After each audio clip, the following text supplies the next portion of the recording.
Bismillahirrahmanirrahim. Assalamualaikum warahmatullahi wabarakatuh. Kita langsung saja pada pertanyaan yang ditanyakan.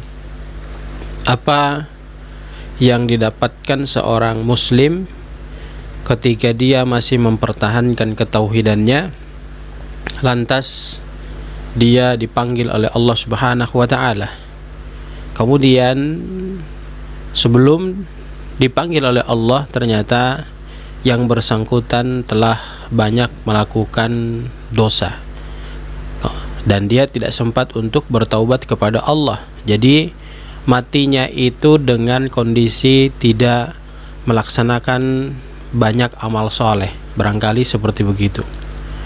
Maka kalau kita melihat hadis-hadis dari Nabi Shallallahu Alaihi Wasallam terkait dengan masalah ini, memang penjelasan untuk mempertahankan ketauhidan kita ini sangat-sangat perlu kita kuatkan. Sebab hadis yang sangat populer, kita sudah berkali-kali mungkin mendengarkannya, terkait dengan man mata yusyrik billahi syai'an dakhalan nar.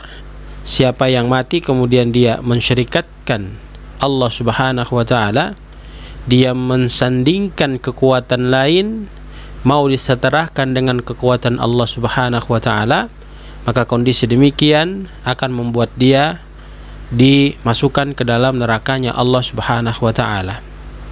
Kemudian kalau kita melihat beberapa penjelasan dari Quran, ya mungkin di video-video sebelumnya telah kita jelaskan bahwa Allah memberikan ketegasan kemahaesaannya Allah, yaitu dalam Quran surat Al-Ikhlas ayat 1 sampai 4 telah Allah berikan gambaran bahwa Allah sendiri menyatakan dirinya adalah Tuhan yang Maha Esa, tidak mau disembah dalam proses penyembahan yang mengadakan tandingan selain kepada Allah Subhanahu wa taala.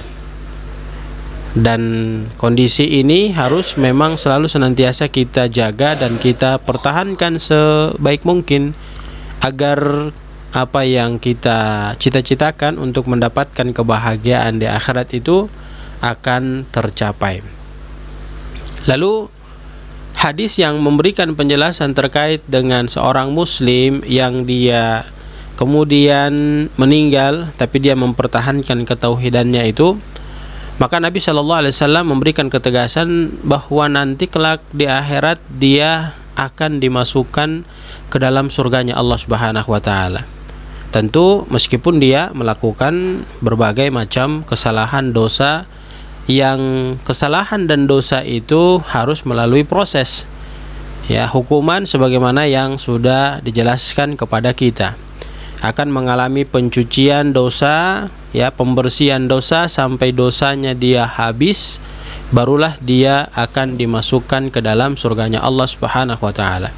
Allah Subhanahu wa taala memberikan ketegasan bahwa siapa yang dia mengaku beriman kepadaku namun dia tidak melaksanakan apa yang aku perintahkan, malah dia melakukan apa yang aku larang, maka dia akan diproses. Tetapi prosesnya setelah selesai dia akan dimasukkan ke dalam surganya Allah Subhanahu wa taala. Kita lihat redaksi hadisnya dari Nabi sallallahu alaihi wasallam, man mata wa huwa ya'lamu annahu la ilaha illallah dakhalal jannah. Barang siapa yang dia mati walaupun dalam kondisi berlumuran dosa, dia tidak melaksanakan ibadah kepada Allah, namun matinya dia itu dalam kondisi dia mempertauhidkan Allah, mengesahkan Allah, artinya Allah satu-satunya dia anggap sebagai Tuhannya, tidak ada Tuhan lain yang dia sembah selain Allah Subhanahu wa taala, dakhalal jannah, maka dia akan masuk ke dalam surganya Allah Subhanahu wa taala. Mungkin penjelasan ini bisa memberikan pemahaman kepada kita dan sekali lagi penegasan kepada kita untuk selalu senantiasa mempertahankan ketauhidan kita, memperkuat ketauhidan kita sampai kapanpun dalam kondisi apapun, bahkan sampai ajal menjemput diri kita kita tetap la ilaha illallah Muhammad Rasulullah. Dan ini jaminannya, insyaallah Allah berikan surga tatkala kita kembali menghadap Allah. Sekali lagi, walaupun kita banyak lumuran dosa, noda, kita akan diproses, dan setelah prosesan itu selesai, pembersihan dosa yang kita lakukan itu telah terselesaikan, diproses, maka insya Allah kita akan masuk ke dalam surganya Allah Subhanahu wa ta'ala. Demikian, mudah-mudahan memberikan manfaat. Jazakumullah khairan, barakallahu fikum, subhanakallahumma bihamdika, asyhadu an la ilaha illa anta, astaghfiruka wa atubu ilaik. Billahi taufiq wal hidayah. Assalamualaikum warahmatullahi wabarakatuh.